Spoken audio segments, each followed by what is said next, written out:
আচ্ছা, adjusting process সমন্বয় দাখিলা এটা কাকে বলে সেটা একটু দেখে নেই।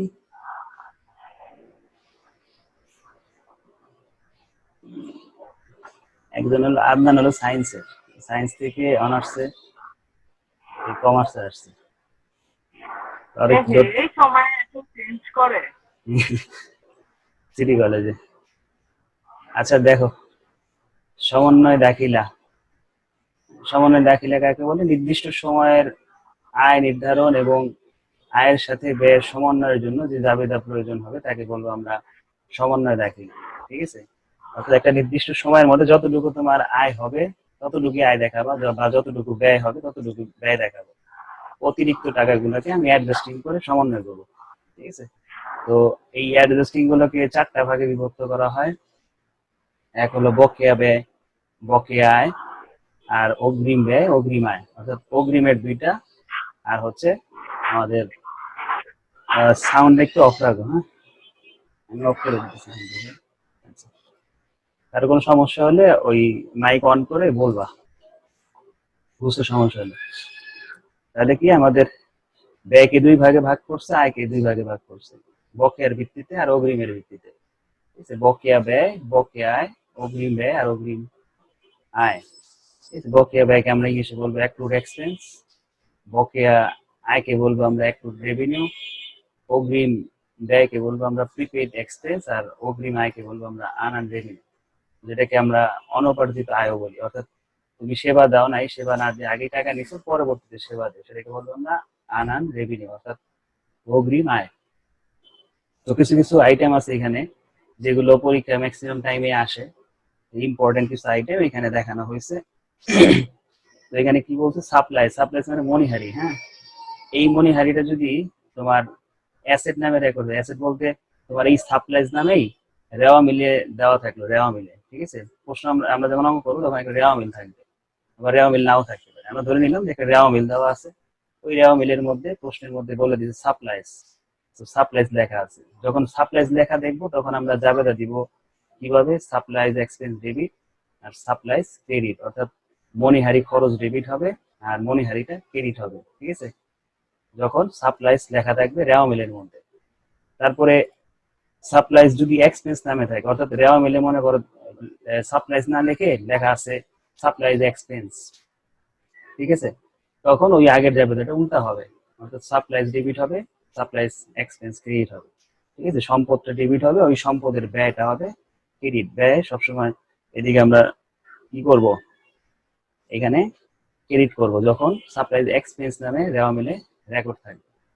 একইভাবে ইন্স্যুরেন্স অর্থাৎ বীমা, এই ইন্স্যুরেন্সটা যদি শুধু ইন্স্যুরেন্স বা প্রিপেড ইন্স্যুরেন্স নামে রেওয়া মিলে থাকে, ঠিক আছে, তাহলে আমরা কি করব? ইন্স্যুরেন্স এক্সপেন্সকে ডেবিট করব আর প্রিপেড ইন্স্যুরেন্সকে ক্রেডিট করব। যখন আমরা রেওয়া মিলে দেখবো যে ইন্স্যুরেন্স, প্রিপেড ইন্স্যুরেন্স লেখা আছে বা শুধু ইন্স্যুরেন্স লেখা আছে, তখন আমরা জাবেদা দিব insurance expense debit, prepaid insurance credit. ঠিক আছে? এটা ইচ্ছা করলে তুমি মুখস্থ করে রাখতে পারো, যে যদি রেওয়া মিলে প্রিপেড ইন্স্যুরেন্স বা ইন্স্যুরেন্স লেখা থাকে তাহলে আমরা জাবেদা দিব ইন্স্যুরেন্স এক্সপেন্স ডেবিট আর প্রিপেড ইন্স্যুরেন্স ক্রেডিট। একইভাবে এটার বিপরীতটা হবে কখন? যখন ইন্স্যুরেন্স বা প্রিপেড ইন্স্যুরেন্স না রেখে বললো যে ইন্স্যুরেন্স এক্সপেন্স লেখা আছে, রেওয়া মিলের মধ্যে বললো ইন্স্যুরেন্স এক্সপেন্স সাপোজ মনে করো 10,000 টাকা দেওয়া আছে, তখন আমরা জাবেদা দিব কি? প্রিপেড ইন্স্যুরেন্স ডেবিট আর ইন্স্যুরেন্স এক্সপেন্স ক্রেডিট। অর্থাৎ অগ্রিম বীমা ডেবিট হবে আর বীমার খরচ, ওই বীমাটার যে খরচটা হবে সেটাকে আমরা ক্রেডিট করবো। ঠিক আছে? তার মানে সাপ্লাইজ আর ইন্স্যুরেন্স প্রায় সেম। অর্থাৎ অ্যাসেট থাকলে আমরা জার্নাল দিব এক্সপেন্সের, আর যদি এক্সপেন্স থাকে তাহলে জার্নাল দিব হলো অ্যাসেটের। ঠিক আছে? যেটা দেওয়া থাকে তার উল্টা জাবেদা দিব, অর্থাৎ উল্টা নামটা আমরা ডেবিট করবো আর ওই নামটা ক্রেডিট করবো। তারপরে আমরা 5 নাম্বারটা দেখি, interest accrued on notes payable. অর্থাৎ এই নোটস পেয়াবলের উপর সুদ বকেয়া আছে। এই নোটস পেয়াবল হলো দায়। ঠিক আছে? এই দায়ের উপর, দায়ের জন্য আমাদের কি করতে হয়? যে আমি কারো কাছ থেকে ঋণ নিছি নোটস পেয়াবলের মাধ্যমে, তার জন্য আমাদের সুদ দিতে হবে। আর ওই সুদটা যখন বকেয়া থাকে, এই বকেয়ার ইংলিশ হলো অ্যাক্রুড। ঠিক আছে? Interest accrued on notes payable, অর্থাৎ আমি যে দায় বহন করতেছি তার জন্য আমাকে আবার সুদ দিতে হবে, এটা আমাদের জন্য খরচ এই সুদটা। এই জন্য এখানে কি লিখবো আমরা? Interest expense debit. আর ওই দায়টা আমরা এখনো পরিশোধ করি না, এই জন্য আমরা লিখতে হবে ইন্টারেস্ট পেয়াবল, অর্থাৎ বকেয়া সুদ ঠিক আছে, বকেয়া সুদ, বকেয়া পদেয় সুদ, এটাকে আমরা ক্রেডিট করব, অর্থাৎ দায়, দায় সবসময় এখানে ক্রেডিট হবে। তার মানে আবার বলি যে নোটস পেয়াবলটা হলো আমাদের জন্য দায়, আর এই দায়ের উপরে আমাদের সুদ পরিশোধ করতে হবে, অর্থাৎ আমরা এখনো দায়বদ্ধ আছি। দায়বদ্ধ থাকার কারণে কি হবে, ইন্টারেস্ট এক্সপেন্স ডেবিট হবে, কারণ ওই নোটস পেয়াবলে যেহেতু আমাদের সুদ দিতে হবে, তার মানে খরচ, ইন্টারেস্ট এক্সপেন্স ডেবিট, আর এখনো ওটা দেই না, এই জন্য এটাকে আমরা দায়বদ্ধ হিসেবে লিখবো। কি নামে লিখবো, ইন্টারেস্ট পেয়াবল ক্রেডিট। ঠিক আছে, ঠিক এটার বিপরীতটা interest accrued on notes receivable, অর্থাৎ এই নোটস রিসিভেবলের উপর আমরা সুদ পাই। ঠিক আছে, আমাদের আয় হয়, সুদের আয় হবে। তাহলে কি আমরা এই আয়ের সময় কি দিব, তার উল্টা এইটা কি বলে, ইন্টারেস্ট রিসিভেবল ডেবিট, আর কি ইন্টারেস্ট রেভিনিউ ক্রেডিট হবে। ঠিক আছে, তখন আমরা ইন্টারেস্ট এক্সপেন্স ডেবিট লিখছি, আর interest revenue credit. Expense always debit হয়, আর রেভিনিউ অলওয়েজ ক্রেডিট হয়। ঠিক আছে, আর পেয়েবল যত দায় আছে সব ক্রেডিট হবে, আর রিসিভেবল যত আছে সব ডেবিট হবে। এগুলা interest receivable debit, interest revenue credit. তো যখনই আমরা লেখা দেখবো প্রশ্নের মধ্যে একটা এন্ট্রি বলছে যে interest accrued on notes receivable, তখনই আমরা চোখ বন্ধ করে এই জার্নালটা দিয়ে দিই, interest receivable debit, interest revenue credit. টাকা কত হবে সেটা আমরা অঙ্ক যখন করবো তখন দেখাবো, তখন কিভাবে কত টাকা বসবে। ঠিক আছে, এই 6টা এন্ট্রি। 7 নম্বরে দেখি, 7 নম্বরে বলতে পারে যে earn revenue, service revenue has been earn, অর্থাৎ অনপার্জিত আয়টা অর্জিত হয়েছে। ঠিক আছে, অনপার্জিত আয় মানে যে অগ্রিম আয়, অর্থাৎ আমি সেবা না দিয়ে টাকা আগে অগ্রিম নিয়ে নিয়েছি, সেটাকে বলবো আমরা অনপার্জিত আয়। ঠিক আছে, তো অনপার্জিত আয়ের সময় কি করব, যখন ওই টাকাটা অর্জিত হবে তখন আমরা জার্নাল দিব আনান সার্ভিস রেভিনিউ ডেবিট, আর কি সার্ভিস রেভিনিউ ক্রেডিট। ঠিক আছে, এখন এখানে আনান সার্ভিস রেভিনিউ কিন্তু দায়, এখন এখানে কেন আবার দায়কে ডেবিট করলাম, কারণ ওইখানে দায়টা কমে গেছে। কিভাবে কমলো, ওই যে এখানে বলে দিছে যে আর্ন হয়েছে। ঠিক আছে, অর্থাৎ আমি যে দায়বদ্ধতা ছিলাম সেই টাকাটা আমি সেবা দিয়ে পরবর্তীতে আয় হিসেবে গণ্য হয়েছে। দেখে কি করবো, আমরা ওই দায়টাকে কমাইতে হলে কি করতে হবে, দায় আমরা কি বলছি না, অলওয়েজ ক্রেডিট, আর দায়টা যখন কমে যায় তখন আমাদের ডেবিট হয়ে যাবে। ঠিক আছে, দায়টা কমে যাওয়ার কারণে এখানে ডেবিট লিখছি। কমে গেছে কিভাবে বুঝলাম, কারণ এখানে আনআন service revenue has been earn বলছে, অর্থাৎ অনুপার্জিত আয় যে আয়টা ছিল সেটা অর্জিত হয়েছে, অর্থাৎ ওই দায়বদ্ধতাটা কমে গেছে, এই জন্য আনআন service revenue debit, service revenue credit. 8 নম্বরে বলছে যে সার্ভিস রেভিনিউ ওয়াজ আনআর্ন, অর্থাৎ সেবা দিছো কিন্তু এটা এখনো বকে আছে, সেবা, হ্যাঁ বাকিতে সেবা দিছো। ঠিক আছে, সার্ভিস রেভিনিউ ওয়াজ আনআর্ন বলতে এখানে বলতে দিচ্ছে তুমি বাকিতে সেবা দিছো, জার্নাল হবে কি service revenue debit, unearned service revenue credit. ঠিক আছে, অর্থাৎ তুমি এখনো সেবা দাও নাই। ঠিক আছে, তো সেই ক্ষেত্রে আমরা জার্নাল দেবো service revenue debit, unearned service revenue credit. মানে এইগুলো সব একটার বিপরীত আর একটা, এখানে ছিল আনআর্নটা আর্ন হয়েছে, আর এখানে আনআর্নটা এখন এই সার্ভিস দিছো কিন্তু এখন সেটা অর্জিত হয়নি, এই জন্য service revenue debit, unearned service revenue credit লিখছি। তারপরে অবচয়, 9 নম্বরে ডিপ্রিসিয়েশন। ঠিক আছে, 9 নম্বরে ডিপ্রিসিয়েশনে কি বলছে, ডিপ্রিসিয়েশন অন অ্যাসেট, অর্থাৎ যে কোনো অ্যাসেটের উপর যখন আমরা অবচয় ধরবো তখন জার্নাল দিব depreciation expense debit, accumulate depreciation credit, অর্থাৎ অবচয় ডেবিট আর অবচয় সঞ্চিতি ক্রেডিট। 10 নম্বরে আসি, ইন্ডিং ইনভেন্টরি, অর্থাৎ যদি সমাপনী মজুত পণ্য প্রশ্নে বলে যে সমাপনী মজুত পণ্যের অ্যাডজাস্টিং দাও, তখন আমরা অ্যাডজাস্টিং দিব হলো ইন্ডিং ইনভেন্টরি, অর্থাৎ সমাপনী মজুত পণ্য ডেবিট, পারচেজ ক্রেডিট বা ক্রয় ক্রেডিট। ঠিক আছে, তারপরে 11 নম্বরে আসি, sold goods without profit include in sales, বলছে যে তুমি কি করছে এখানে, বিনা লাভে পণ্য বিক্রি করছে, যেটা কি হচ্ছে আছে বিক্রয়ের মধ্যে অন্তর্ভুক্ত আছে নাকি, সোল গুডস উইদাউট প্রফিট, বিনা লাভে পণ্য বিক্রি করছে কিন্তু সেটা বিক্রয়ের মধ্যে অন্তর্ভুক্ত আছে।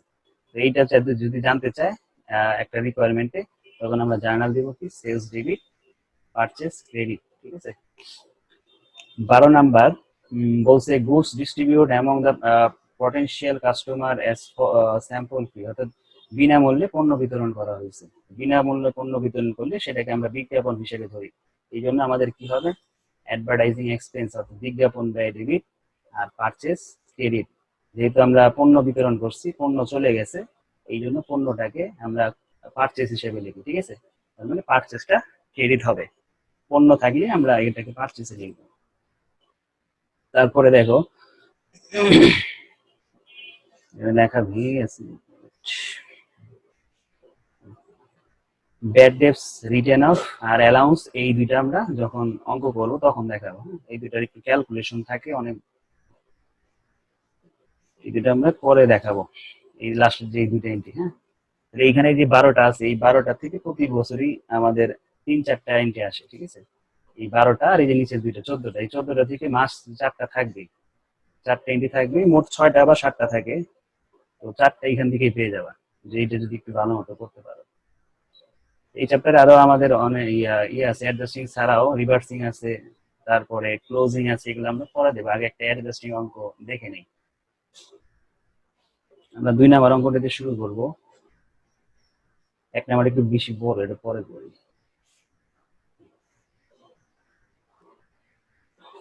2 নাম্বার অঙ্কটা দেখো।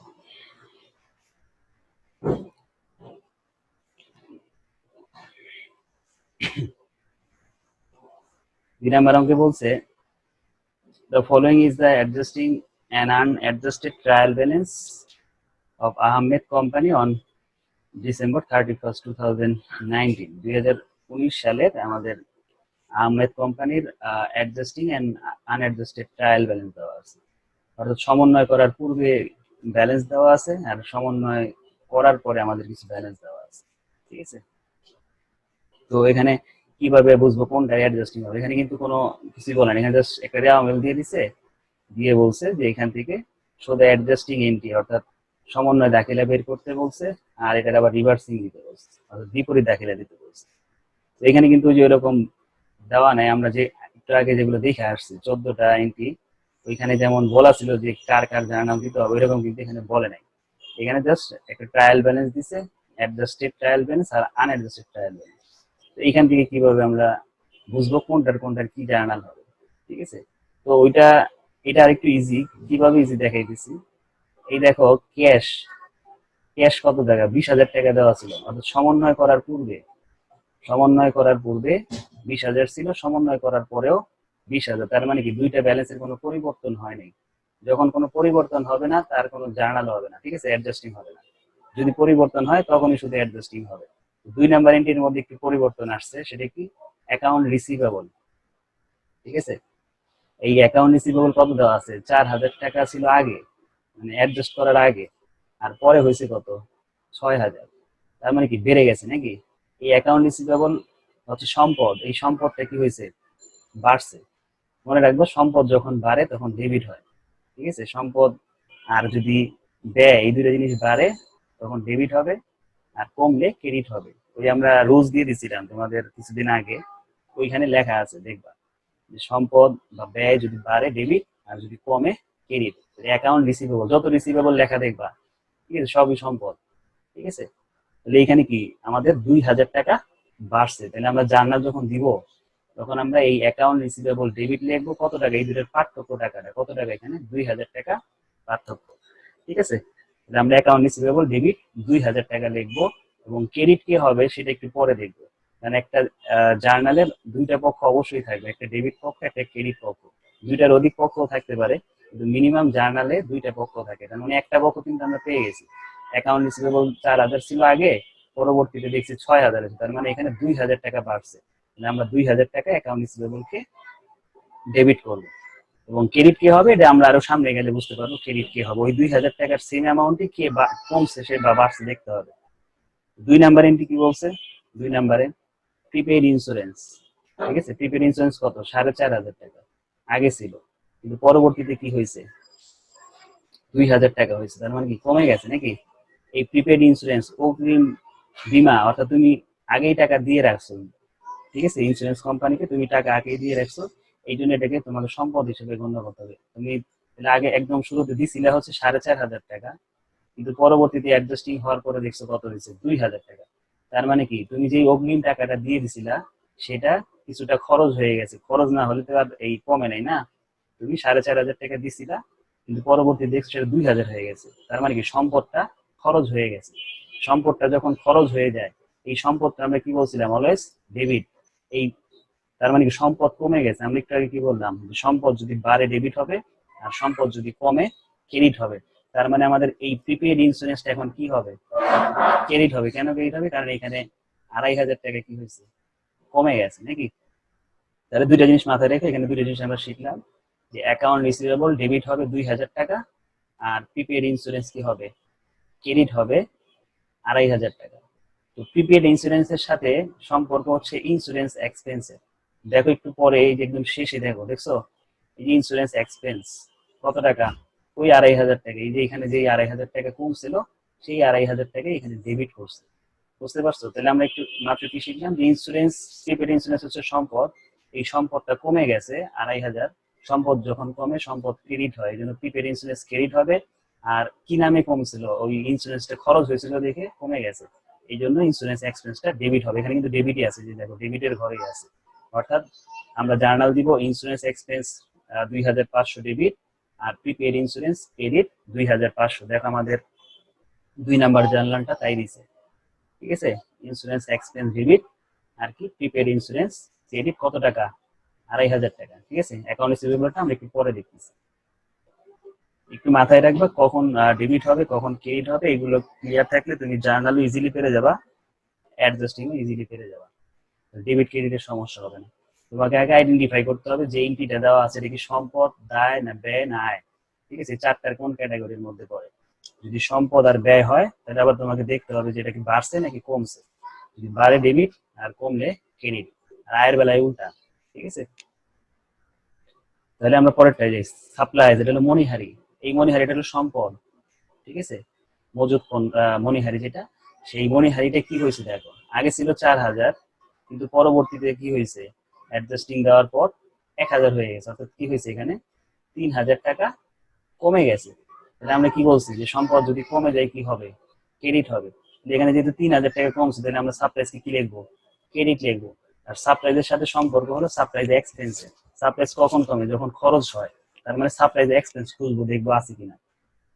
অবশ্যই এটা থাকবে, এই যে সাপ্লাইজ এক্সপেন্স, দেখছো সাপ্লাইজ এক্সপেন্স কত, 3,000 টাকা ডেবিট করছে। আর এখানে দেখো 3,000 টাকা কি হয়েছে, কমে গেছে। তার মানে আমরা যেহেতু সাপ্লাইজ কমে গেছে 3,000 ক্রেডিট করব, আর কি নামে কমছে, সাপ্লাইজ এক্সপেন্স নামে কমছে, এই জন্য 3,000 টাকা ডেবিট করবো। এটা কিন্তু ডেবিটের ঘরে আছে। ঠিক আছে, তার মানে দেখো এই কাজটি তারা করছে, সাপ্লাইজ এক্সপেন্স ডেবিট দিছে, আর কি সাপ্লাইজ ক্রেডিট দিছে। সাপ্লাইজ কেন ক্রেডিট করবে, ওই যে খরচ কমে গেছে এই জন্য ক্রেডিট, আর কি নামে কমছে ওইটা হবে ডেবিট।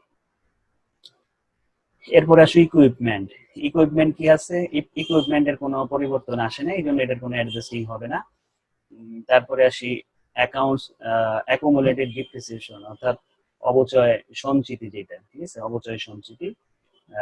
অবচয় সঞ্চিতি দেখো আগে কিন্তু কোনো অবচয় সঞ্চিতি ছিল না, অর্থাৎ আনঅ্যাডজাস্টেড। শুরুতে কোনো অবচয় ছিল না, কিন্তু পরবর্তীতে দেখছে তাদের 1,500 টাকার অবচয় সঞ্চিতি দেখাইছে। অবচয় সঞ্চিতির সাথে সম্পর্ক হচ্ছে অবচয়ের। এখন আমরা দেখবো ইকুইপমেন্টের অবচয় কত বলছে, এই যে দেখো ইকুইপমেন্টের অবচয় কত বলছে, 1,500 টাকা। ঠিক আছে, ডিপ্রিসিয়েশন এক্সপেন্স ইকুইপমেন্ট 1,500 টাকা, এটাও কিন্তু 1,500 টাকা। ঠিক আছে, দুইটাই 1,500 টাকা। আর আমরা অলওয়েজ মনে রাখবো অবচয়ের একটাই জার্নাল, অবচয় ডেবিট, পঞ্জীভূত অবচয় ক্রেডিট। ইংলিশে বলবো আমরা depreciation expense debit, accumulate depreciation credit. অবচয় থাকলে আর কোনো দিকে তাকাইতে হবে না, এই জার্নালটা ডিরেক্ট দিয়ে দিবে। এই দেখো তাই করছে, depreciation expense debit, accumulate depreciation credit কত টাকা, 1,500 টাকা। ঠিক আছে, এটা সবসময় একটাই জার্নাল, ডিপ্রিসিয়েশনের ক্ষেত্রে আমাদের অন্যদিকে তাকাইতে হবে না। তারপরে নোটস পেয়াবল। নোটস পেয়াবল আগে 20,000 ছিল, পরবর্তীতেও 20,000, তার মানে কোনো পরিবর্তন নাই, এই জন্য এটা কোনো অ্যাডজাস্টিংও হবে না। অ্যাকাউন্টস পেয়াবল 6,000 ছিল আগে, পরবর্তীতেও 6,000, এটারও কোনো অ্যাডজাস্টিং হবে না। স্যালারিজ পেয়াবল দেখো আগে কোনো টাকা নাই, এই দুইটা করে কোনো টাকা নাই, কিন্তু পরবর্তীতে দেখছি কি ক্রেডিট পাশে আমাদের 2,000 টাকা আসছে। অর্থাৎ এই স্যালারিজ পেয়েবল এটা হলো দায়। ঠিক আছে, অর্থাৎ তুমি কর্মচারীদের বেতন এখনো দেওয়া নাই, বকেয়া আছে। ঠিক আছে, বকেয়া বেতন 2,000 টাকা বকেয়া আছে। ঠিক আছে, তাহলে স্যালারিজ পেয়েবলের সাথে স্যালারিজ এক্সপেন্সের সম্পর্ক, তো এই স্যালারিজ এক্সপেন্স দেবো সেম, এই 2,000 টাকা কিন্তু দেওয়া আছে। ঠিক আছে, এটা কোন পাশে আছে, ডেবিট পাশে আছে। এই জন্য আমরা কি লিখবো, salaries expense debit, salaries payable credit. ঠিক আছে, স্যালারি এখানে যেহেতু ডেবিট পাশে আছে ডেবিট লিখবো, আর স্যালারিজ পেয়েবল ক্রেডিট আছে এই জন্য ক্রেডিট লিখবো। তাই করছি, salaries expense debit, salaries payable credit, ঠিক আছে। তারপরে যাই ইন্টারেস্ট পেয়েবল, এটাও দায়, ঠিক আছে। তো এটার জার্নালও সেম হবে। কি বলছে, 1,000 টাকা আগে কোনো টাকা ছিল না, কিন্তু পরবর্তীতে দায়টা বেড়ে গেছে। দায় কিভাবে বাড়লো বুঝলাম, কারণ আমরা জানি দায় পেয়েবলটা যদি বাড়ে তাহলে কি হবে, পেয়েবলটা বাড়লে ক্রেডিট হবে, ঠিক আছে। পেয়েবল বাড়লে ক্রেডিট হবে, দায়টা বাড়লে ক্রেডিট, এই জন্য 1,000 টাকা আমরা ক্রেডিটে লিখবো। আর এই ইন্টারেস্ট পেয়েবলের সাথে ইন্টারেস্ট এক্সপেন্সের সম্পর্ক, ইন্টারেস্ট এক্সপেন্স দেখো এখানে কত দেওয়া, 1,000 টাকা দেওয়া নাকি। এইখানে ক্রেডিটে দেওয়া 1,000 পেয়েবল নামে, আর ইন্টারেস্ট এক্সপেন্স ডেবিটে দেওয়া 1,000। অর্থাৎ আমরা জার্নাল দিব interest expense debit, interest payable credit. এটা কোনটার জার্নাল, ওই যে আমরা দেখে আসছিলাম যে নোটস পেয়েবলের সুদ যদি বকেয়া থাকে তাহলে জার্নাল শিখছিলাম ওইখানে interest expense debit, interest payable credit, ওই জিনিসটা এখানে দিয়ে দিচ্ছি। ইন্টারেস্ট এক্সপেন্স 1,000 ডেবিট আর ইন্টারেস্ট পেয়েবল ক্রেডিট 1,000 টাকা। তারপরে আসি আনআর্ন রেন্ট রেভিনিউ, অনুপার্জিত আয়, ঠিক আছে। অনুপার্জিত আয় এটা হলো দায়, ঠিক আছে। অনুপার্জিত আয় অলওয়েজ দায়। এই দায়টা এখন দেখবো কমছে নাকি বাড়ছে। দায় ছিল 4,500 টাকা, কিন্তু হয়েছে 3,000 টাকা, তার মানে দায় কমে গেছে। দায় কমলে কি হবে, দায় কমলে ডেবিট হয়, ঠিক আছে। দায় কমলে ক্রেডিট হয়, সরি ডেবিট হয়। তাহলে আমাদের কত টাকা কমছে, এখানে 1,500 টাকা কমে গেছে। তাহলে আমরা কি করব, 1,500 টাকা কি করবো এখানে, ডেবিট করব নাকি ক্রেডিট করব। দায় এখানে কি হয়েছে, কমে গেছে, দায় কমলে ডেবিট হয়। তাহলে আমরা আনআর্ন রেন্ট রেভিনিউ ডেবিট লিখবো কত টাকা, 1,500 টাকা। আর এই আনআর্ন রেন্ট রেভিনিউর সাথে রেন্ট রেভিনিউর সম্পর্ক, আয়ের সম্পর্ক। রেন্ট রেভিনিউ দেখো এখানে ডেবিট ক্রেডিট পাশে দেওয়া আছে, ঠিক আছে। যেহেতু ওইটা ডেবিট বলছি আমরা, কেন ডেবিট বলছি, কারণ দায়টা কমে গেছে, আর দায় কমলে ডেবিট হয়, এই জন্য আনআর্ন রেন্ট রেভিনিউ ডেবিট লিখতেছি। আর তার বিপরীতে কে বসবে, রেন্ট রেভিনিউ। রেন্ট রেভিনিউ ছিল হচ্ছে এখানে 1,500 টাকা, এখানে ক্রেডিটই আছে, ঠিক আছে। তার মানে এটাকে ক্রেডিটে লিখবো 1,500 টাকা। এরপরে দেখো ক্যাপিটালের কোনো চেঞ্জ হয় নাই, ড্রয়িং এর কোনো চেঞ্জ হয় নাই, রেন্ট রেভিনিউর জার্নাল মাত্র দিছি, স্যালারি, এগুলো বাকি সবগুলোর কাজ কিন্তু শেষ হয়ে গেছে। শুধু একটা জিনিস বাকি আছে, সেটা হলো এই যে সার্ভিস রেভিনিউ, 2,000 টাকা ক্রেডিট। সার্ভিস রেভিনিউর সাথে অ্যাকাউন্ট রিসিভেবলের সম্পর্ক, এখানেও কিন্তু এই যে 2,000 কি, এটা কি ছিল, অ্যাকাউন্ট রিসিভেবল ছিল হলো সম্পদ। আর আমরা বলছিলাম সম্পদ যদি বাড়ে ডেবিট হয়, 2,000 টাকা আমরা অ্যাকাউন্ট রিসিভেবল বলছিলাম ডেবিট হবে। আর ক্রেডিট তাহলে কি হবে, অ্যাকাউন্ট সার্ভিস রেভিনিউ 2,000 টাকা ক্রেডিট হবে, কারণ আয়টা অলওয়েজ ক্রেডিট হয়, ভাড়া কমার কারণে এটা আবার চেঞ্জ হতে পারে। হ্যাঁ, তাহলে এই হলো আমাদের জার্নাল। এই যে দেখো account receivable debit, service revenue credit 2,000 টাকা, ঠিক আছে। আর সেকেন্ড যে পার্টটা ছিল রিভার্সিং, অর্থাৎ বিপরীত দাখিলা। বিপরীত দাখিলা বলতে আমাদের এই যে অ্যাডজাস্টিং গুলা করলাম, এখানে কয়টা অ্যাডজাস্টিং করছি, 7টা অ্যাডজাস্টিং করছি নাকি, 1 2 3 4 5 6 7টা। তো এই 7টা অ্যাডজাস্টিং এর মধ্যে দেখতে হবে কোনটা কোনটা রিভার্সিং হবে। রিভার্সিং মানে বিপরীত দাখিলা। বিপরীত দাখিলা দেওয়ার একটাই নিয়ম মনে রাখবো, তাহলে বিপরীত দাখিলা দিতে পারবা সহজে। তোমার আর কিছু মুখস্থ করতে হবে না, যে বা আইডেন্টিফাই করতে হবে না যে কোনটা কোনটা তোমার অ্যাডজাস্টিং করতে, রিভার্সিং করতে হবে। শুধুমাত্র মনে রাখবা যে সম্পদ ডেবিট কিনা বা দায় ক্রেডিট কিনা, ঠিক আছে। সম্পদ যদি ডেবিট হয় অথবা দায় যদি ক্রেডিট হয় তাহলে তুমি রিভার্সিং দিবা। রিভার্সিং মানে তুমি যেই অ্যাডজাস্টিংটা দিছো সেটাকে খালি জাস্ট উল্টাই দিবা। যেমন এইখানে দেখো অ্যাকাউন্ট রিসিভেবল এটা কি সম্পদ, আর সার্ভিস রেভিনিউ এটা কি আয়। আমি কি বলছি যে সম্পদ অথবা দেখবা দায় আছে কিনা একটা অ্যাডজাস্টিং এন্ট্রির মধ্যে। এই অঙ্কের মধ্যে আমরা কি পাইছি, সম্পদ পাইছি একটা, এবং এই সম্পদটা কি ডেবিটে আছে নাকি, এই সম্পদটা ডেবিটে আছে। আমরা কি বলছি যে সম্পদ যদি ডেবিট হয় অথবা দায় যদি ক্রেডিট হয় তাহলে আমরা রিভার্সিং দিব, এছাড়া রিভার্সিং দিব না। তার মানে কি এইটা আমাদের শর্তের সাথে মিলে গেছে, অর্থাৎ সম্পদটা ডেবিট আছে, এই জন্য কি করবো, এটাকে জাস্ট খালি উল্টাই দিব।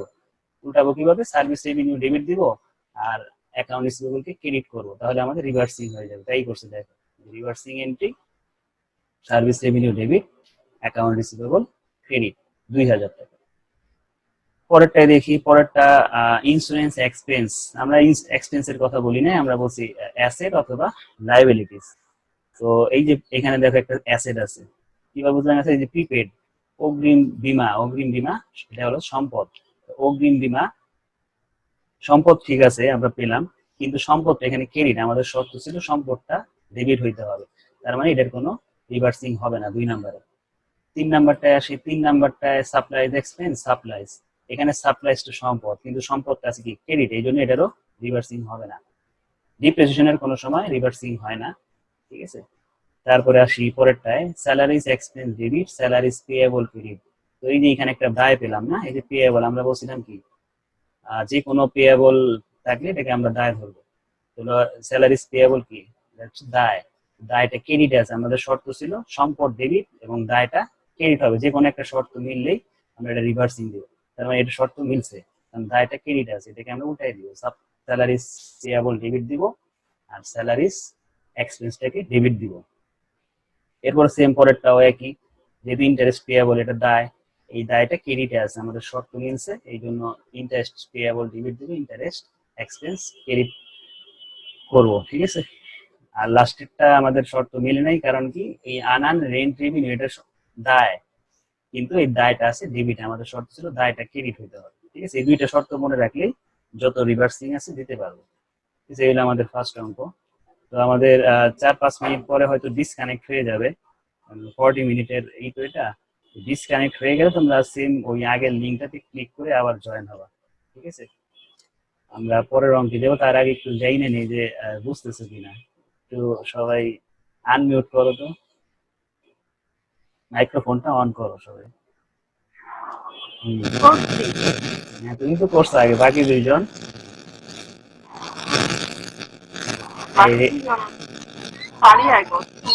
আরিয়া সাইদুল, তোমরা কি বুঝতেছো?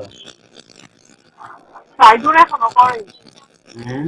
সাইদুল এখনো করে নাই।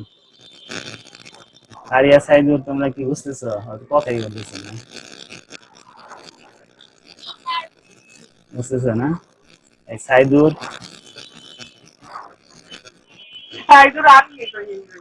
ও তো আনমিউট করে আছে, এই আনমিউট করে কথা বলতে হবে না, আমি শুনবো না। মাইক্রোফোনটা ক্রস দেওয়া, দেখো ওইটাকে ক্রস উঠে দাও, বাম পাশে দেখো।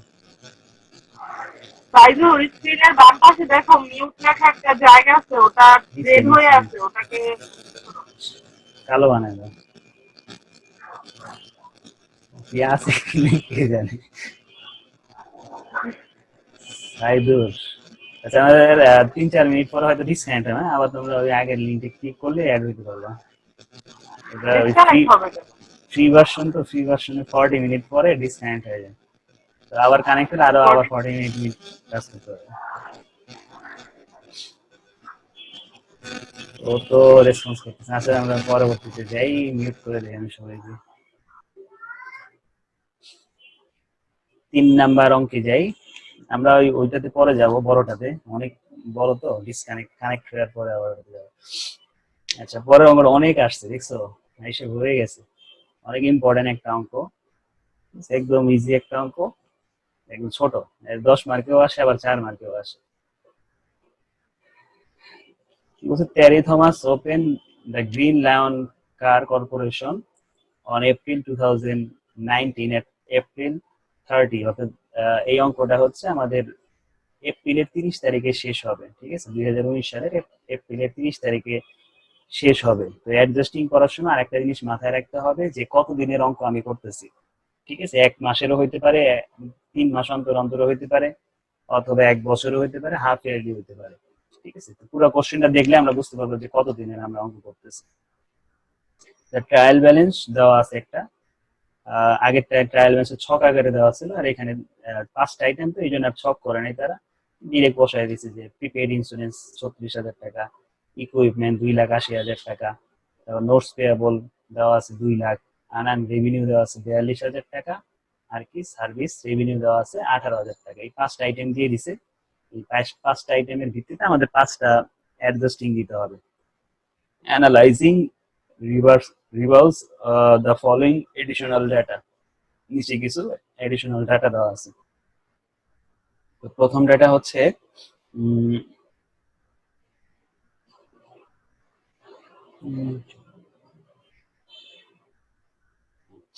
5 মিনিট পর ডিসকানেক্ট হয়ে যাবে।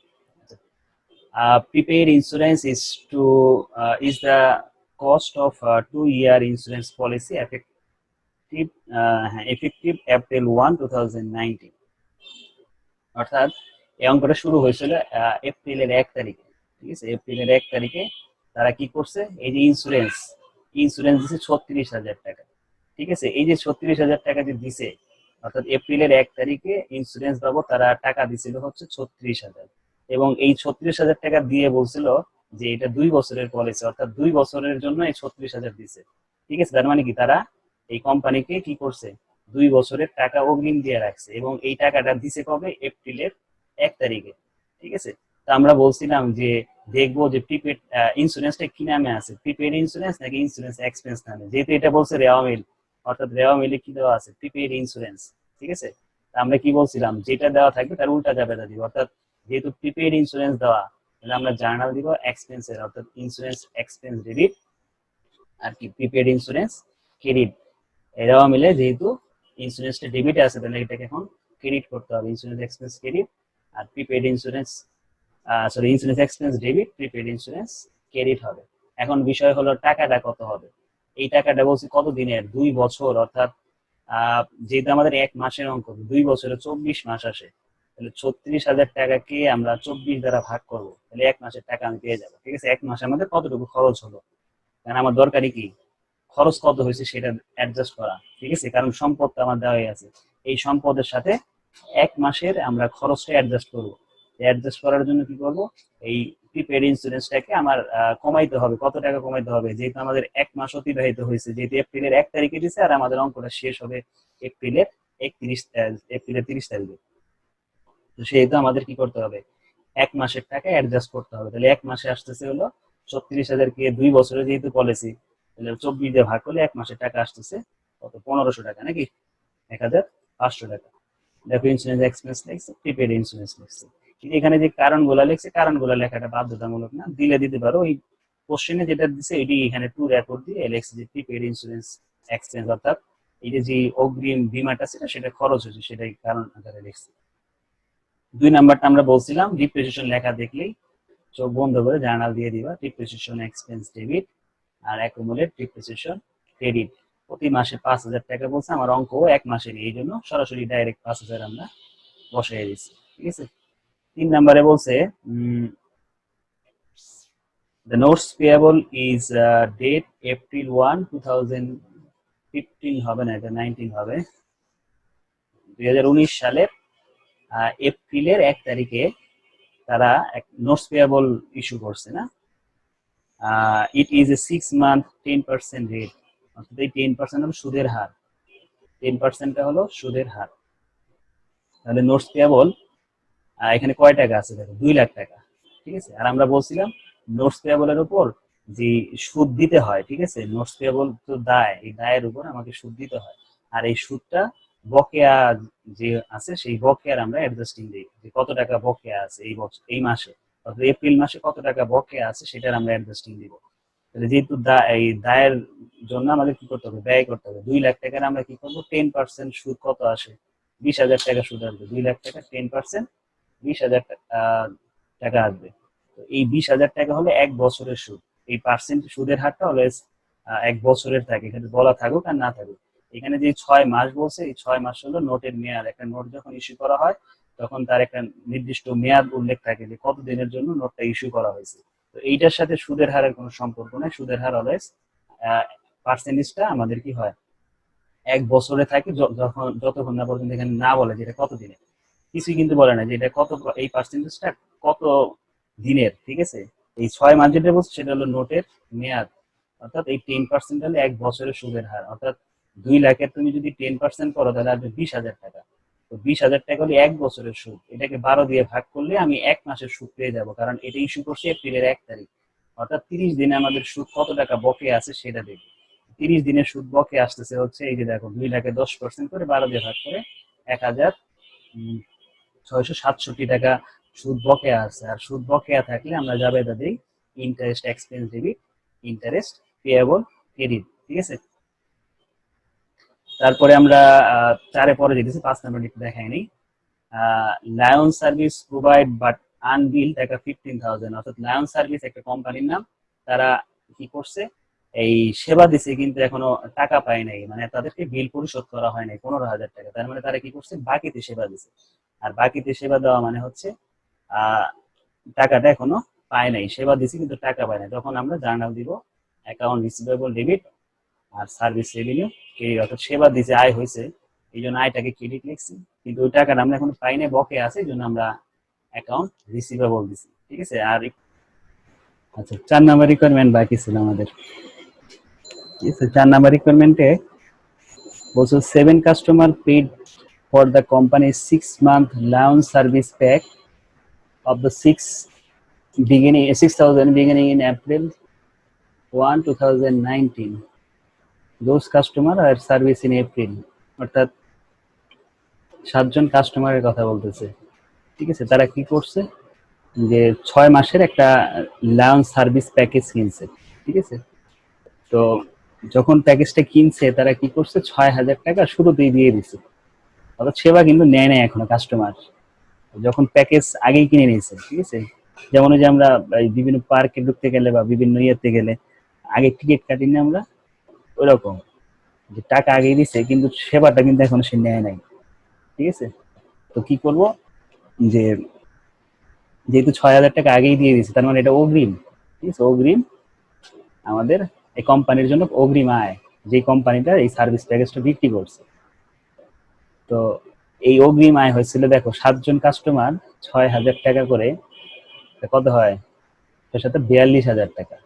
এই জন্যই দেখো যে এখানে আনান রেভিনিউ কত টাকা লিখছে, 42,000 লিখছে। কেন আনান লিখছে, কারণ ওই যে সেবা দেয় নাই কিন্তু কোম্পানি আগেই টাকা নিয়ে নিছে কাস্টমারের কাছে, এই জন্য সার্ভিস রেভিনিউ তারা লিখে রাখছে খাতায় টাকা নেওয়ার সময় 42,000 টাকা। তো এখন বলতেছে যে এপ্রিলের 1 তারিখে সেই টাকাটা নিছিল, those customer are service in April, অর্থাৎ এই 6 জন কাস্টমারকেই এপ্রিল মাসে সেবাটা দেওয়া হয়েছে। তো আমরা বলছিলাম যে এই যে এখানে আনান রেভিনিউ লেখা আছে, আনান রেভিনিউ অর্থাৎ অনপার্জিত আয়টা যখন 1 মাস অতিবাহিত হয়ে গেল তখন তারা কি হিসেবে লিখবে, আয় হিসেবে লিখবে। ঠিক আছে, কোম্পানি যখন প্রথম অবস্থায় টাকা নিয়েছিল তারা লিখে রাখছিল আনান রেভিনিউ, অর্থাৎ দায় হিসেবে লিখে রাখছে, অর্থাৎ কাস্টমারের কাছে তারা দায়বদ্ধ কোম্পানি। তখন তারা ক্রেডিট পাশে এই আনান 42,000 টাকা আনান সার্ভিস রেভিনিউ নামে লিখে রাখছিল। যখন 1 মাস অতিবাহিত হয়েছে তারা সেবাও কিন্তু দিয়ে দিয়েছে, সেবা দেওয়ার কারণে কি হবে, এই আনানটার এই 42,000 টাকা থাকতেছে, এই আনানটা কমে যাবে, কারণ তারা যেহেতু সেবা দিছে তার দায়বদ্ধ, 42,000 নাই। তারা যেহেতু 7 জন কাস্টমার 7,000 টাকা 1 মাসে আসে। ঠিক আছে, প্রতি মাসে 1,000 কিভাবে বুঝলাম, ওই 6,000 হলো 6 মাসে, 1 মাসের প্যাকেজ হচ্ছে 1,000 টাকা, যে 7 জন কাস্টমারকে সে 7,000 টাকা সেবা দিয়ে ফেলছে। তো এই জন্য কি হবে, যে আনান সার্ভিস আনান রেভিনিউটা ক্রেডিট ডেবিট হবে। কেন ডেবিট করবো, কারণ আনান অনুপার্জিত আয়, এটা দায়, দায় হলো ক্রেডিট হয়, আর যেহেতু দায়টা কমে গেছে, ঠিক আছে, এই জন্য কি হবে, এখন ডেবিট হবে। কত টাকা, ওই যে 7,000 টাকার সেবা দিছে, এই জন্য 7,000 টাকা ডেবিট হবে। আর এই আনান যেহেতু সেবা দিছে এই জন্য সার্ভিস রেভিনিউটা ক্রেডিট হবে। ঠিক আছে, সার্ভিস রেভিনিউ 7,000 টাকা ক্রেডিট হবে, আর আনান সার্ভিস রেভিনিউটা বা আনান রেভিনিউটা এটা ডেবিট হবে। তো এখানে তাই করছে, দেখো আনান রেভিনিউটা ডেবিট লিখছে আর সার্ভিস রেভিনিউটা ক্রেডিট লিখছে, ওই 7,000 টাকা। 6,000 টাকা হলো 6 মাসের, 1 মাসের বানাইছে আমরা 1,000, 7 জন কাস্টমারকে 1 মাসের সেবা দিছে, এই জন্য এই 7,000 টাকা আমাদের সেবা হিসেবে লিখে রাখছে। ঠিক আছে, এই হলো আমাদের অঙ্ক। এই বারবার এই অঙ্কটা আসে এই একটা লাইনের জন্যই, এই লাইনটা অনেকে ধরতে পারে না, এই লাইনটার জন্য এই অঙ্কটা এত ইম্পর্টেন্ট। ঠিক আছে, পপুলার একটা অঙ্ক ওই লাইনটার জন্য। তো আমরা এখন 1 নাম্বারটা দেখবো।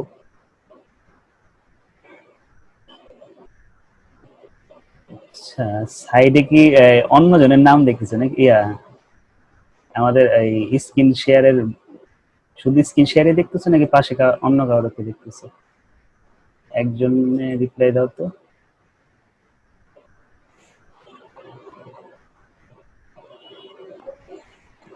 হ্যাঁ, আপনি যে স্ক্রিন শেয়ারটা করছেন ওইটা থেকে দেখতে। পাশে একজন দেয় না, পাশে তো আমার ছবি থাকার কথা, কিন্তু আইসা আছে রেডমিটটা আছে, সমস্যা নেই, ভিডিও হওয়ার সময় পাশেরটা সহ ভিডিও হয়, পাশেরটা। আচ্ছা, আমরা 1 নাম্বার অঙ্কে যাই, আজকে 1 নাম্বারটাই শেষ করে দিব। আচ্ছা, 1 নাম্বারটাই লাস্ট অঙ্ক আজকে। তো 1 নাম্বার অঙ্কে দেখো, Banalata motel opens for business on July 1st 2019, অর্থাৎ জুলাইয়ের 1 তারিখে কার্যক্রম শুরু করছে আর জুলাইয়ের 31 তারিখে তারা অ্যাডজাস্টিং দিয়েছে। তার মানে এই অঙ্কটা আমাদের 1 মাসের অঙ্ক। তাহলে আমরা টাকা বসানোর সময় 1 মাসের টাকাগুলো এখানে বসাবো।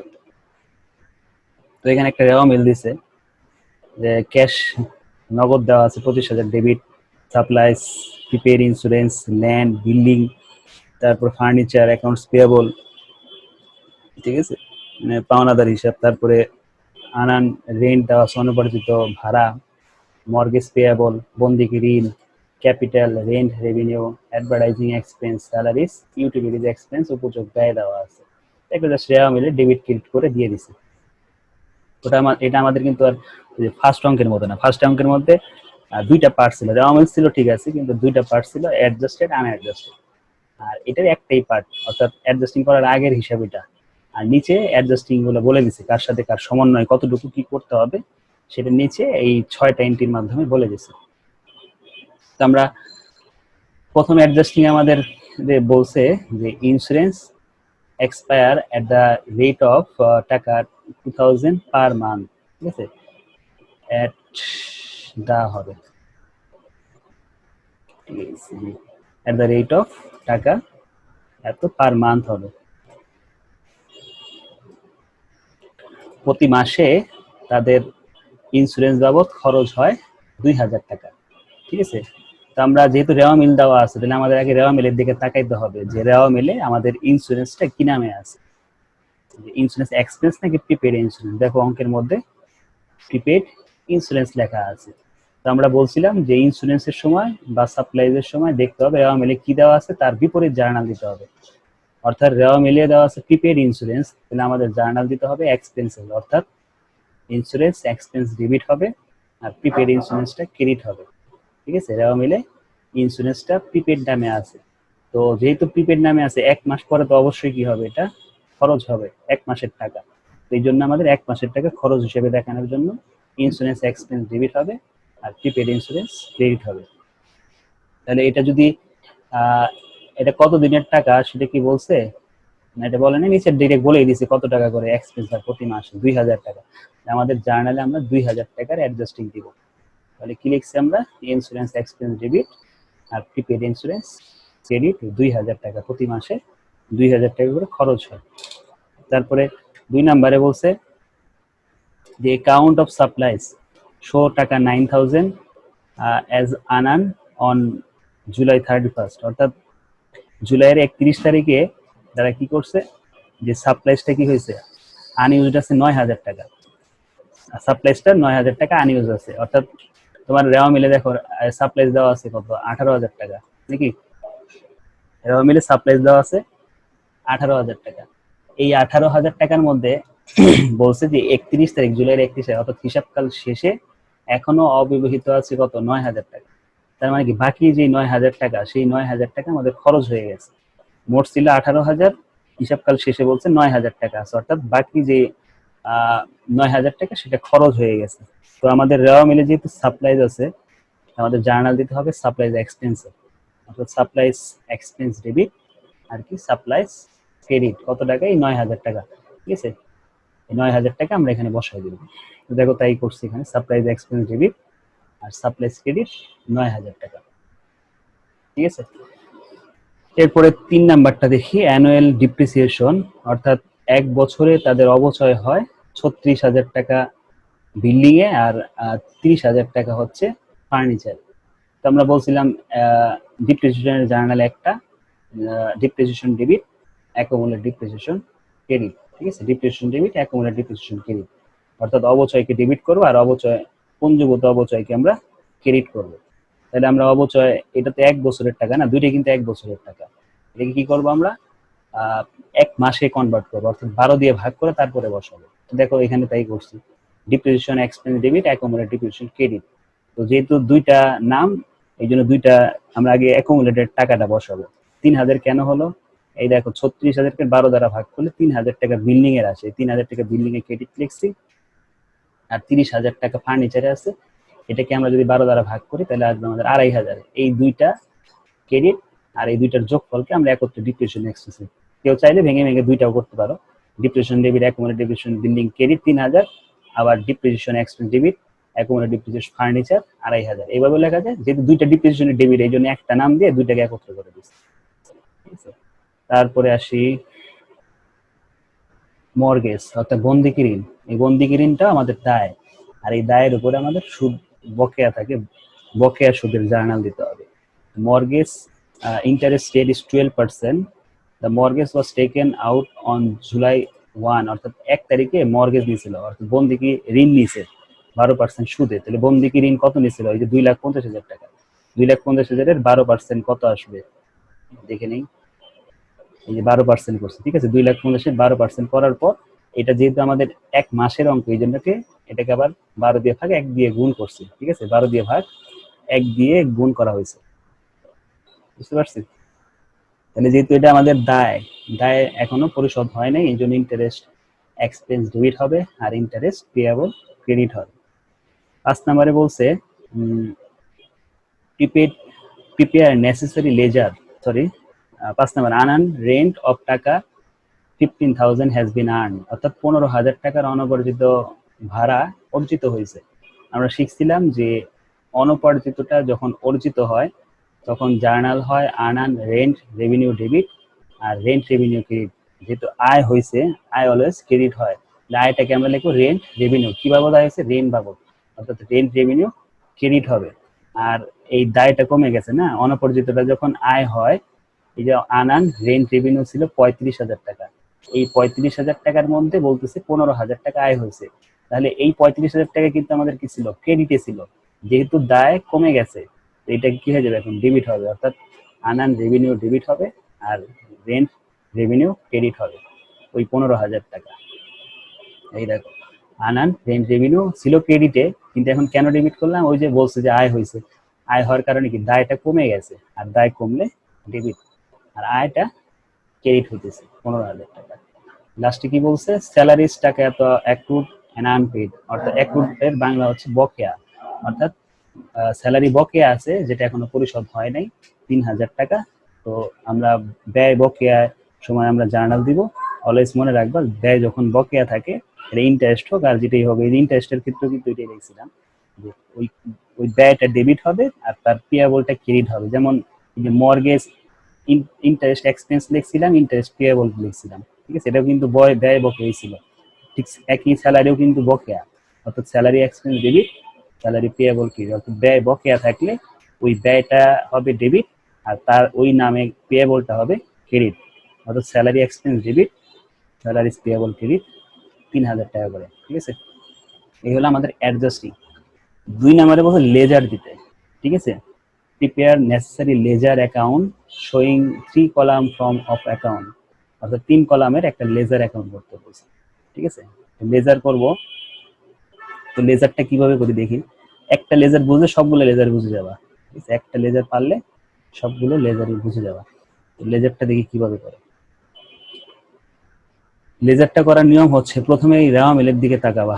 প্রথমে রেওয়া মেলে দেওয়া আছে কি? ক্যাশ, ঠিক আছে, খতিয়ান করব, ক্যাশ দেওয়া 25,000 টাকার ব্যালেন্স দেওয়া। তো এছাড়া আমাদের অ্যাডজাস্টিং করার সময় কোনো ক্যাশের কিন্তু কোনো এন্ট্রি আসে নাই, ঠিক আছে, ক্যাশের একটা এন্ট্রিও আসে নাই, শুধুমাত্র একটা ব্যালেন্স দেওয়া আছে 25,000। ওই ব্যালেন্সটাই ক্যাশ নামে একটা ছক করে ব্যালেন্সটা বসাবো। ওই দেখো, জেনারেল লেজার, লেজারের ছকটা এরকম হয়, ডেট থাকে, এক্সপ্লেনেশন বা ডিটেলস থাকে, রেফারেন্স নাম্বার, ডেবিট টাকা, ক্রেডিট টাকা, আর থাকবে কি? ব্যালেন্স। অর্থাৎ প্রশ্ন আমাদের বলে দিয়েছে 3 কলাম, অর্থাৎ ডেবিট, ক্রেডিট আর ব্যালেন্স থাকবে, এই 3টা ঘর দিয়ে আমাদের করতে বলছে। তো আমাদের এই সবগুলো এন্ট্রি 31-এ, এখানে অ্যাডজাস্টিং গুলো সব 31শে ডিসেম্বরের, 31শে জুলাই। কিভাবে বুঝবো? এই যে এখানে দেখো জুলাইয়ের 31, তার মানে এখানে যত ব্যালেন্স আছে সবগুলা হলো 31 তারিখে। এই জন্য আমরা এখানে ব্যালেন্স লিখছি, যেহেতু ক্যাশের ব্যালেন্স বসাবো এই জন্য ক্যাশ লিখছি। এইখানে এই ব্যালেন্স লিখলেও হয়, ব্যালেন্স লেখাটা লিখলেও হবে, না লিখলেও হবে, ঠিক আছে। আর যেহেতু আমরা ব্যালেন্স থেকে নিছি এই জন্য টিক মার্ক দিতে হবে। এই টিক মার্কটা বাধ্যতামূলক না, চাইলে দিতে পারে, না চাইলে নাও দিতে পারে, শুধু ব্যালেন্সের ঘরে টিক চিহ্নটা হবে। তো আমাদের দেখো রেওয়া মিলে কত ছিল? রেওয়া মিলে ক্যাশ ছিল হচ্ছে 25,000 টাকা। এই 25,000 টাকা কি করবো আমরা? লেজার করার সময় এখানে আমরা শো করবো 25,000 টাকা ব্যালেন্স দেখালাম, ঠিক আছে। সেকেন্ড যে রেওয়া মিলে আইটেম ছিল সেটা হলো সাপ্লাইজ, অর্থাৎ সাপ্লাইজ কত ছিল এখানে 18,000 টাকা। এইটা আমরা ব্যালেন্সে বসাবো, সাপ্লাইজ 18,000 টাকা। তো দেখো এখানে সাপ্লাইজ ব্যালেন্স দিয়ে 18,000 টাকা বসেছে, ঠিক আছে। ব্যালেন্সেরটা ব্যালেন্সের ঘরে সরাসরি চলে যাবে। এরপরে দেখবো সাপ্লাইজ নামে কোনো অ্যাডজাস্টিং হয়েছে কিনা। সাপ্লাইজ নামে যে 2 নাম্বার একটা অ্যাডজাস্টিং হয়েছে, দেখছো, supplies expense debit, supplies credit. তো এখানে সাপ্লাইজটা কোন পাশে আসে? ক্রেডিট পাশে আছে নাকি? টাকাটা আমাকে ক্রেডিট পাশেই বসাইতে হবে। এই যে সাপ্লাইজ অ্যাডজাস্টিং কেন লিখছি, কারণ ওই যে অ্যাডজাস্টিং থেকে আনছি এই জন্য অ্যাডজাস্টিং লিখছি। আর ক্রেডিট পাশে সাপ্লাই ছিল দেখে ক্রেডিট পাশে 9,000 লিখছি। তাহলে আগে ব্যালেন্স ছিল 18,000, সাপ্লাইজ অলওয়েজ ডেবিট। এই যে এখানে রেওয়া মিলে দেখো ডেবিট পাশেই কিন্তু টাকা 18,000 টাকা ডেবিটে দেওয়া, ঠিক আছে। তাহলে এই 18,000 আর এই জন্য এটাকে ব্যালেন্সে আমরা এই যে 18,000 লিখছি। আর এইটা ক্রেডিটে ছিল এই জন্য ক্রেডিট লিখছি। ডেবিটের টাকা থেকে ক্রেডিটের টাকা বাদ হয়, বাদ হওয়ার কারণে লাস্টে ব্যালেন্স আছে 9,000 টাকা, ঠিক আছে। একইভাবে প্রিপেড ইন্স্যুরেন্স, এই দেখো প্রিপেড ইন্স্যুরেন্স ছিল হলো 24,000। তাহলে আমরা ব্যালেন্সে 24,000 লিখবো। আর রেওয়া মিলে এই অ্যাডজাস্টিং এ দেখো কোনো প্রিপেডের কাজ করছি কিনা। এই যে প্রিপেডের কাজ করছি, দেখছো ক্রেডিটে দিছি, তার মানে আমরা প্রিপেডে ক্রেডিটে বসাবো 2,000। দেখো তাই করছি। এই যে ব্যালেন্সে 24,000 আর অ্যাডজাস্টিং এ আমরা 2,000 ক্রেডিটে পেয়েছি 2,000। প্রিপেড ইন্স্যুরেন্সটাও সম্পদ, এই সম্পদ থেকে সম্পদ থেকে এই ক্রেডিটের ব্যালেন্স বাদ দিয়ে আসতেছে 22,000 টাকা।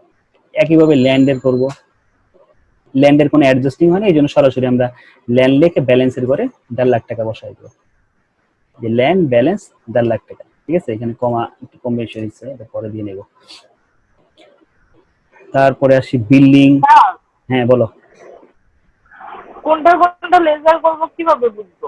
এই সবগুলো লেজার হবে, অ্যাডজাস্টিং ট্রায়াল ব্যালেন্স যতগুলো আছে সবগুলো লেজার হবে, ঠিক আছে। এই এই সবগুলো এখানে যে এতগুলা কটা, সব? হ্যাঁ হ্যাঁ সবগুলো করতে হবে, ঠিক আছে। ক্যাশ তো করলাম, আল্লাহ। সাপ্লাইজ করলাম, প্রিপেড ইন্স্যুরেন্স, ল্যান্ড, বিল্ডিং, এগুলো সবগুলো হবে, ঠিক আছে। তো বিল্ডিং, ফার্নিচার এগুলোর কোনো অ্যাডজাস্টিং হয় না, এই জন্য সরাসরি আমরা ডিরেক্ট বসাই দিব। বিল্ডিং এরটা বসাই দিছি, ফার্নিচারেরটা ডাইরেক্ট বসাই দিছি।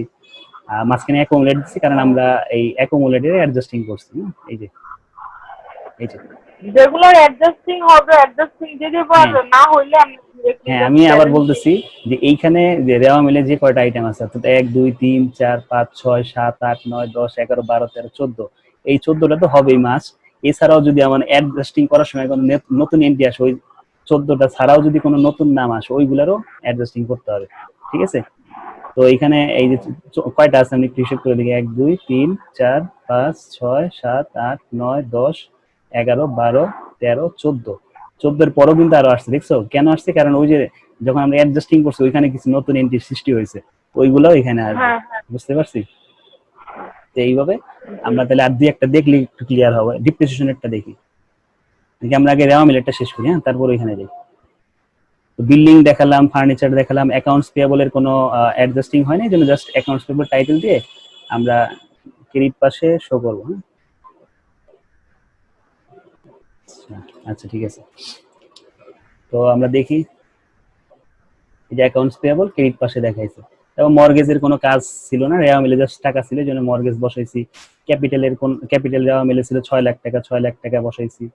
এরপরে রেভিনিউ, রেভিনিউ ব্যালেন্স দেখি আমরা একটু, রেভিনিউর ব্যালেন্স, আচ্ছা রেন্ট রেভিনিউ না, রেন্ট রেভিনিউ দেখো 92,000 টাকা ছিল, ঠিক আছে। আর অ্যাডজাস্টিং দিছি কত, 15,000 টাকা নাকি? এছাড়া আর রেন্টের কোনো কাজ হয়েছে না। 92 আর কত বললাম, 15। তাহলে দেখি একটু, তুই হারাই ফেললাম। এই 92 আর 15টা নিচে হবে, এই 15 যোগ করে আমাদের এটা আসছে। হ্যাঁ এরপরে আসি স্যালারি, স্যালারি যে 30,000 ছিল, অ্যাডজাস্টিং 3,000, তার মানে আমাদের সবগুলো এন্ট্রি সেম এই একইভাবে করতে হবে। হ্যাঁ এই যে দেখো ইউটিলিটিস, স্যালারিজ, এছাড়াও আমাদের আবার এখানে তাকাইতে হবে যে এখানে কোনো নতুন নতুন এন্ট্রি আসছে কিনা, ঠিক আছে। এখানে কোনো নতুন এন্ট্রি আসছে কিনা সেগুলো নিয়েও কাজ করতে হবে। তো এইভাবে আমরা সবগুলো অ্যাডজাস্টিং করবো, লেজার করবো। লেজার করার পর লেজারের সবগুলো ব্যালেন্স দিয়ে আবার একটা ট্রায়াল ব্যালেন্স তৈরি করতে হবে, আমাদের ট্রায়াল ব্যালেন্স তৈরি করতে বলছে, ঠিক আছে। যেমন এখানে একটা দেখাই, এখানে দেখো এই যে cash, cash 25,000, supplies 9,000, prepaid insurance 22,000, land 1.5 lakh টাকা, বিল্ডিং 6 লাখ টাকা, অ্যাকুমুলেট ডিপ্রিসিয়েশন 3,000 টাকা, ফার্নিচার 1,68,000। এইগুলো সবগুলো এন্ট্রি এখানে 14টা প্লাস নতুন যেই লেজারগুলো সবগুলো লেজারের নাম আগে আমরা এখানে লিখবো। এই ছকের মধ্যে সবগুলো লেজারের যে টাইটেল দিচ্ছে সেই টাইটেলগুলো লিখবো, আর কার ঘরে কত টাকা ছিল সেগুলো বসে 2 পাঁচ যোগ করলে আমার ব্যালেন্সটা মিলে যাবে। ব্যালেন্স না মিললে বুঝবে যে অঙ্ক হয় নাই। ঠিক আছে, তোমাদের বাসার কাজ থাকবে এই 3টা করবা আবার। হ্যাঁ, এইটা লাস্টে করবা, আগে যে 2টা দেখেছো ওই 2টা করে তারপরে এটা দেখবা। ঠিক আছে, তো আজকে আমরা এই পর্যন্তই রাখি। আমার ল্যাপটপে চার্জ শেষ হয়ে গেছে, বন্ধ হয়ে যাবে, আমার ক্লাস টাইম প্রায় শেষ। ঠিক আছে, তাহলে তোমরা এটা একটু হয়তো বড়, একটু বুঝে করতে হবে। হ্যাঁ, তো আগে ওই 2টা করবা, তারপরে এটা করবা। বুঝতে পারছো?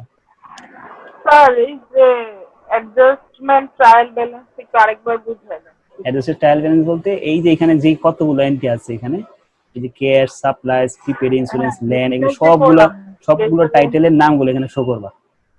অ্যাকাউন্টস টাইটেল দিছি না, এখানে সবগুলো লেজারের নাম লিখবা। লেখার পরে এখানে ক্যাশ কি আছে, ক্যাশ অলওয়েজ ডেবিট, ক্যাশের ব্যালেন্স ডেবিট 25,000, সাপ্লাইজের ব্যালেন্স ডেবিট 9,000, প্রিপেড ইন্স্যুরেন্স এটা ডেবিট, সম্পদ যেহেতু এই জন্য ডেবিট 22,000 টাকা। হ্যাঁ হ্যাঁ, মানে শুধু ল্যান্ড, লেজারের হ্যাঁ কয়টা লেজারের যে কয়টা ব্যালেন্স DI গুলা, লাস্ট সেই ব্যালেন্স গুলা, ওই ব্যালেন্স গুলো এখানে শো করবা নাম লিখে। ঠিক আছে, দেখবা 2 পাশ মিলে গেছে। আচ্ছা ঠিক আছে। এটা করে রাখবা, যদি করার সময় কোনো প্রবলেম হয় পরের ক্লাসে আমাদের বললে হবে বা মেসেঞ্জারে বললে হবে। ঠিক আছে, আচ্ছা। আজকে রেখে দিই।